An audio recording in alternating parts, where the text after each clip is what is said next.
మరి ఈ రోజున కొడాలి నాని అని అంటే మాటలు తోటలు పేలుతాయా లేదా? మరి నాని అన్నని ఆయన యొక్క సందేశం ఇవ్వాల్సిందిగా కోరి ప్రార్థిస్తా ఉన్నా.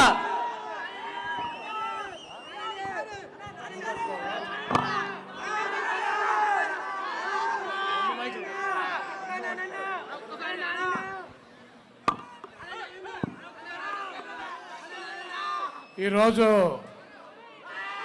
ఈ రాజమహేంద్రవరం పట్టణంలో ఇంత పెద్ద ఎత్తున వైఎస్ఆర్ కాంగ్రెస్ పార్టీ సమావేశం ఏర్పాటు చేసి సభాధ్యక్షులుగా ఉన్నటువంటి రాజమండ్రి పార్లమెంటు సభ్యులు మార్గాని భర్త గారికి, అదేవిధంగా ఈ సభావేదిక మీద ఆశీనులైనటువంటి ఇతర పెద్దలకి, ఇక్కడ విచ్చేసినటువంటి వైఎస్ఆర్ కాంగ్రెస్ పార్టీ కుటుంబ సభ్యులకి, మహిళామ తల్లులకి, పాత్రికేయ మిత్రులకి అందరికీ ముందుగా నా హృదయపూర్వక నమస్కారాలు. ఈ రాజమండ్రి దాదాపు ప్రతి 2 నెలలకి 3 నెలలకి ఈ పాత హైవే ఈ రోడ్డు ఉండేది, మెయిన్ రోడ్డు లాలాచేరు వెళ్ళేటువంటి కొవ్వూరు మీదగా కాకుండా ఇటు తాడేపల్లిగూడ మీద తణుకు మీదకి వచ్చేటువంటి రోడ్డు. నేను వైజాగ్ రెగ్యులర్గా తిరగటం, రాజమండ్రి లాగటం నాకు దాదాపు 25 సంవత్సరాల నుంచి ఈ రాజమండ్రి పట్టణం తెలుసు. కనీ విని ఎరగనటువంటి డెవలప్మెంట్ ఈ 5 సంవత్సరాల్లో రాజమండ్రి పట్టణం కనపడుతుంది. ఫ్లైఓవర్లు కావచ్చు, రైల్వే స్టేషన్ కావచ్చు, ఇక్కడ ఉన్నటువంటి ఈ కంబాల చెరువు కావచ్చు, ఈ మైదానం కావచ్చు, డివైడర్లు కావచ్చు, రోడ్లు కావచ్చు, ఫ్లైఓవర్లు కావచ్చు, ఈ రాజమండ్రి పట్టణంలో ఉన్నటువంటి కొత్తగా నిర్మాణం చేసినటువంటి మెడికల్ కాలేజీ కావచ్చు, అనేక సామాజిక వర్గాలకు కేటాయించినటువంటి కమ్యూనిటీ హాల్స్ కావచ్చు, ఇక్కడ ఉన్నటువంటి 25,000 మంది నిరుపేదలకి ఇళ్ళు పట్టాలు ఇవ్వాలన్నటువంటి దృఢ సంకల్పంతో ముఖ్యమంత్రి గారితో మాట్లాడి ఆ పట్టాలు ఇచ్చేటువంటి కార్యక్రమం కావచ్చు, ఒక ప్రజాప్రతినిధి తన ప్రాంతాన్ని అభివృద్ధి చేసుకోవాలన్నటువంటి చిత్తశుద్ధితో పనిచేస్తే ఆ ప్రాంతం ఏ రకంగా అభివృద్ధి చెందుతుందో మన ఎంపీ మార్గాన్ని భర్తను చూస్తే, ఈ రాజమండ్రిని చూస్తే అర్థమవుతుంది. తప్పకుండా శాసనసభ్యుడిగా పోటీ చేయి భరత్, నువ్వు గెలుస్తావు. తప్పకుండా మన ప్రభుత్వం వస్తుంది.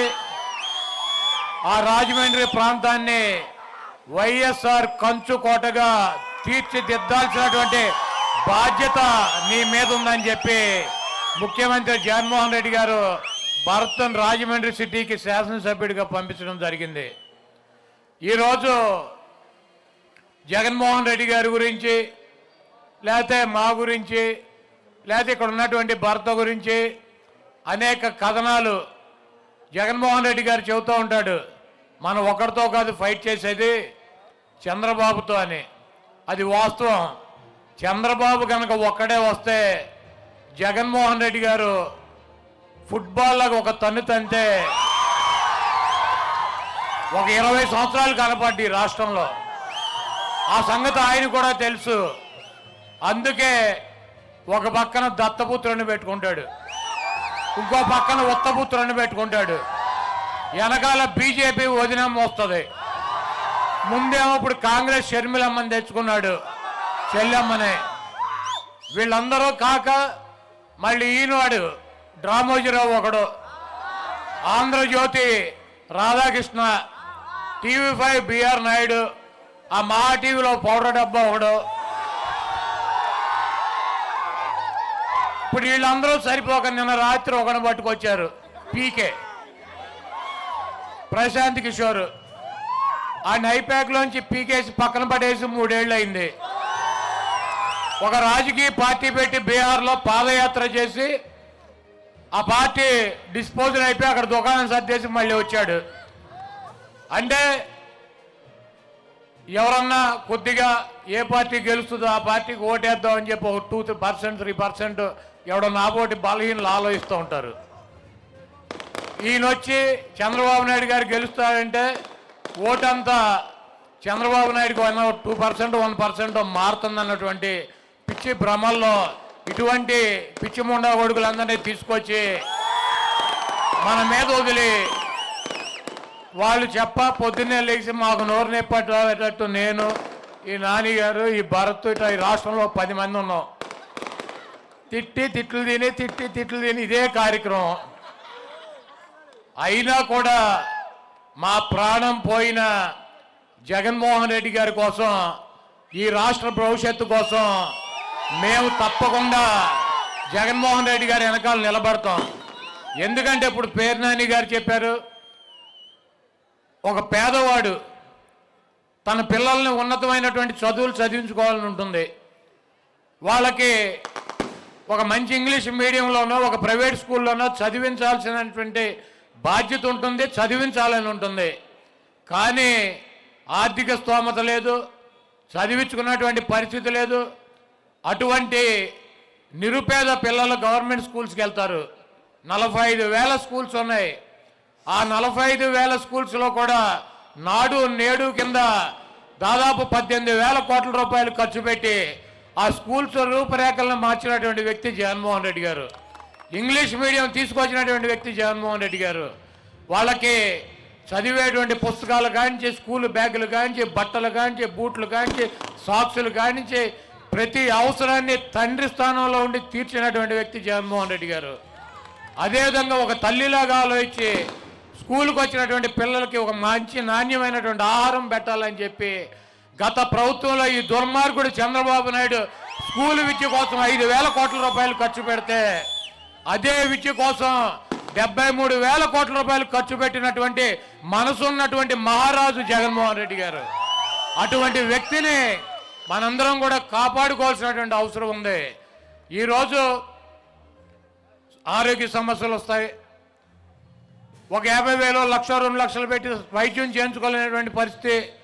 మనిషి చనిపోతాడని తెలుసు, అయినా ఆర్థికంగా డబ్బులు లేక చనిపోవడం తప్పించే మార్గం లేనటువంటి పరిస్థితుల్లో ఆ మహానుభావుడు వైఎస్ రాజశేఖర రెడ్డి గారు ఆరోగ్యశ్రీ తీసుకొచ్చి ఈ రాష్ట్రంలో కొన్ని లక్షల మంది నిరుపేదల్ని కార్పొరేట్ హాస్పిటల్కి తీసుకెళ్లి వైద్యం చేయించి వాళ్ళ ప్రాణాలను కాపాడినటువంటి వ్యక్తి రాజశేఖర రెడ్డి గారు. ఆయన ఒక అడుగేస్తే జగన్మోహన్ రెడ్డి గారు ఈరోజు 3,300 మంది 3,300 రోగాలకి డిజిటల్ కార్డు ఇచ్చి ప్రతి పేదవాడిని కూడా హాస్పిటల్కి తీసుకెళ్లి ఆరోగ్య సమస్య వస్తే ₹1 కూడా ఖర్చు లేకుండా వాళ్ళ ప్రాణాలను కాపాడుతున్నటువంటి జగన్మోహన్ రెడ్డి గారు. ఈరోజు విద్యారంగం కావచ్చు, వైద్య రంగంలో కావచ్చు, గత 70 సంవత్సరాల్లో ఏ ముఖ్యమంత్రి చేయనటువంటి విధంగా ఈరోజు జగన్మోహన్ రెడ్డి గారు చేస్తున్నాడు. అదేవిధంగా పేద కుటుంబాలు ఆర్థికంగా ఇబ్బంది పడకూడదని చెప్పి ఎన్నికల్లో పెట్టినటువంటి నవరత్నాలని ప్రతి అంశాన్ని కూడా తూచా తప్పకుండా బటన్ నొక్కి మహిళమ్మ తల్లుల అకౌంట్లోకి 2,57,000 కోట్ల రూపాయలు ఈ రాష్ట్ర ప్రభుత్వ సంపదని పేద కుటుంబాలకు అందించినటువంటి వ్యక్తి జగన్మోహన్ రెడ్డి గారు. గతంలో ఏ ముఖ్యమంత్రి అయినా కనీసం 50,000 కోట్ల రూపాయలు 5 సంవత్సరాల్లో పేదల కుటుంబాలకు ఇచ్చాడని చెప్పి నేను అడుగుతున్నా. ఈరోజు సిగ్గు శరం లేకుండా చంద్రబాబు నాయుడు జగన్మోహన్ రెడ్డి గారి గురించి మాట్లాడతాడు, పవన్ కళ్యాణ్ గారు మాట్లాడతాడు.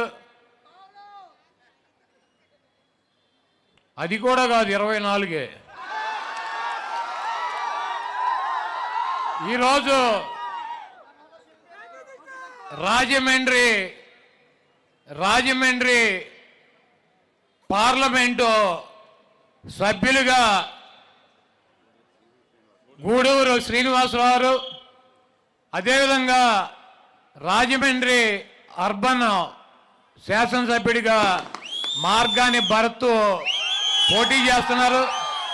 వీళ్ళిద్దరినీ కూడా అఖండమైనటువంటి మెజారిటీతో గెలిపించి శ్రీనివాస్ గారిని పార్లమెంట్కి, భర్తని శాసనసభ్యుడికి, అసెంబ్లీకి మీరు పంపించాలని చెప్పి కోరుతూ, అదేవిధంగా ఈ రాజమండ్రి పార్లమెంట్లో ఉన్నటువంటి 7 అసెంబ్లీ స్థానాలు కూడా జగన్మోహన్ రెడ్డి గారు పెట్టినటువంటి అభ్యర్థుల్ని గెలిపించడానికి మీకున్నటువంటి సంబంధాలు, మీకున్నటువంటి స్నేహాలు, మీకున్నటువంటి బంధుత్వాలతో 7 అసెంబ్లీ నియోజకవర్గాల్లో కూడా ఈ పార్లమెంటులో ఉన్నటువంటి 7 అసెంబ్లీ పార్లమెంటు సభ్యులను 8 మందిని కూడా గెలిపించాలని చెప్పి కోరుకుంటూ, ఇందాక ఒక వీడియో విన్నాం. ఆదిరెడ్డి అప్పారావు వాలంటీర్కి వార్నింగ్ ఎంత ఉంటాడు. ఒక ఆడపిల్లకి ఫోన్ చేసి వార్నింగ్ అంటే ఆడపిల్లకి ఫోన్ చేసి బెదిరిస్తాం మగదనమా?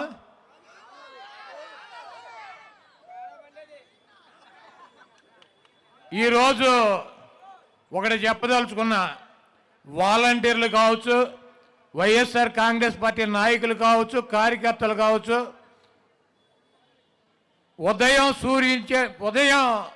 ఉదయించేటువంటి సూర్యుడు తూర్పును ఉదయిస్తాడో లేదో నాకు తెలియదు, కానీ మే ఆఖరికి జగన్మోహన్ రెడ్డి గారిని ముఖ్యమంత్రిగా ప్రమాణ స్వీకారం చేయకుండా ఆపగలిగేటువంటి దమ్ము, సత్తా ఈ రాష్ట్రంలో ఏ ఒక్కడికి కూడా లేదు.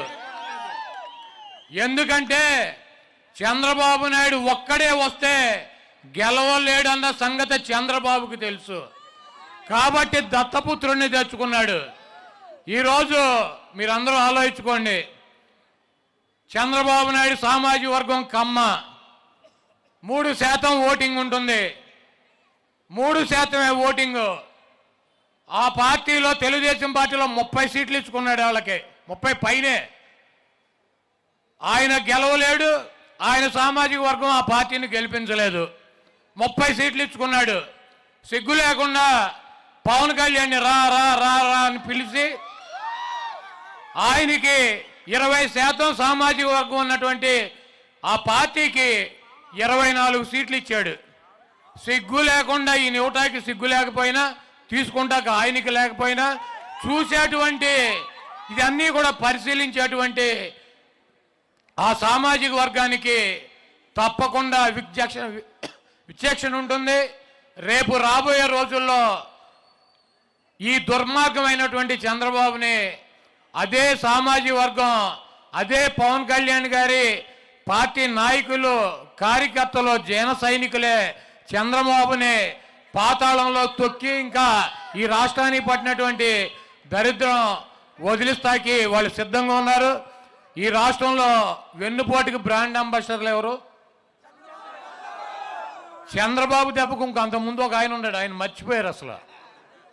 ఎవరో Nadendla Bhaskar Rao. NT Ramarao 85లో heart operation చేయించుకుందని ఇక్కడ ఫ్లైట్ ఎక్కాడు. ఆయన అక్కడ దిగేటప్పటికి వెన్నుపోటు పొడిచాడు ఒక ఆయన. 95లో కరెక్ట్గా 10 సంవత్సరాలకి రామారావు లండన్ వెళ్ళాడు. ఆయన వచ్చేటప్పటికి ఇంకోటి పొడి చేశాడు వెన్నుపోటు. ఎన్టీ రామారావునే వెన్నుపోటు పొడిచే ఆయన సీట్లోంచి తీసి పక్కన పడేశారు. ఎవరో నాదెండ్ల నారా, వీళ్ళిద్దరూ. మొన్న తాడేపల్లిగూడెం సభలో చూసారా, పవన్ కళ్యాణ్ గారి మధ్యలో కూర్చుని ఉంటే ఒకడటు ఒకడిటు కూర్చుని ఉన్నారు. ఒకడటు ఒకడిటు కూర్చుని ఉన్నారు. జన సైనికులు కావచ్చు, జనసేన కార్యకర్తలు కావచ్చు, ఆయనకు ఓటేద్దాం అన్నటువంటి సామాజిక వర్గం కావచ్చు, ఆయన అభిమానులు కావచ్చు, ఇద్దరు వెన్నుపోటుదారులతో పవన్ కళ్యాణ్ గారు ప్రయాణం చేస్తున్నాడు. ఎప్పుడు ఎవడు ఎలా పొడిచి ఏమి చేస్తారో ఈ రాష్ట్రంలో ఉన్నటువంటి ఆయనకి తప్పించి ఈ ప్రజలందరికీ కూడా తెలుసు. కాబట్టి ఆయన ముందు కాపాడుకోవాలంటే ఈ చంద్రబాబు నాయుడిని పాతాళంలోకి తొక్కి జనసేన సైనికులు, జనసేన కార్యకర్తలు డెఫినెట్గా తెలుగుదేశాన్ని ఓడించాలని చెప్పి రేపు పిఠాపురంలోనో, భీమవరంలోనో, లేకపోతే ఇంకో చోట ఎక్కడో చోట పవన్ కళ్యాణ్ గారు ఈ ప్రాంతంలోనే పోటీ చేస్తాడని చెబుతున్నారు. ఎవరు ఓడిస్తారు ఆయన్ని? మా రామోజీరావు, మా రాధాకృష్ణ, మా బిఆర్ నాయుడు, మా పౌడర్ డబ్బా వీళ్ళు చెబుతున్నారు. జగన్మోహన్ రెడ్డి గారంట పవన్ కళ్యాణ్ని పోటీస్తాకి ప్రత్యేక వ్యూహం పన్నుతున్నారంట. జగన్మోహన్ రెడ్డి గారు 175 చోట్ల మా ప్రత్యర్థులను ఓడించి వైఎస్ఆర్ కాంగ్రెస్ పార్టీ అభ్యర్థుల్ని గెలిపించుకుంటాకి ఆయన వ్యూహం పన్నుతూనే ఉంటాడు. దాంట్లో పవన్ కళ్యాణ్ ఉండొచ్చు, చంద్రబాబు ఉండొచ్చు, లోకేష్ ఉండొచ్చు, లేకపోతే ఆదిరెడ్డి వాసు ఉండొచ్చు, లేకపోతే మా వయసు అయిపోయిన బుచ్చి చౌదరి ఉండొచ్చు, అందరూ ఉంటారు దాంట్లో. మాకేం స్పెషల్గా పవన్ కళ్యాణ్ చంద్రబాబు అని ఉండదు. మా అభ్యర్థులను గెలిపించుకోవటమే వైఎస్ఆర్ కాంగ్రెస్ పార్టీ శ్రేణులు జగన్మోహన్ రెడ్డి గారి వ్యూహం. పవన్ కళ్యాణ్ గెలిస్తే పక్కలో బల్యంలాగా చంద్రబాబుకు ఉంటాడు. మళ్ళీ నాకు షేర్ కావాలంటాడు. ఒక ఆయన లెటర్ రాస్తాడు, ఈయన కూడా 2 ఏళ్ళు ముఖ్యమంత్రి ఉండని. ఇవన్నీ కూడా తలనొప్పులు ఆయనకే ఉంటాయి. కాబట్టి ఆయనకేమో 100 సీట్లు గెలవాలని చంద్రబాబు ప్రయత్నం చేస్తాడు. పవన్ కళ్యాణ్ గారు ఎక్కడన్నా పోటీ చేస్తే ఈ తెలుగుదేశం వల్ల ఆయన ఓడించేటువంటి అవకాశం ఉంటుంది. కాబట్టి ఈ గుంట నక్కలతో ప్రయాణం చేసేటువంటి పవన్ కళ్యాణ్ కానీ, లేకపోతే పవన్ కళ్యాణ్ అడ్డం పట్టుకుని చంద్రబాబు గెలవాలి, ఈ ప్రాంతంలో జగన్మోహన్ రెడ్డి గారిని తప్పించాలన్నటువంటి ప్రయత్నం కానీ ఇవన్నీ కూడా ప్రజలు గమనిస్తున్నారు. తప్పకుండా వీళ్ళకి బుద్ధి చెప్తారు.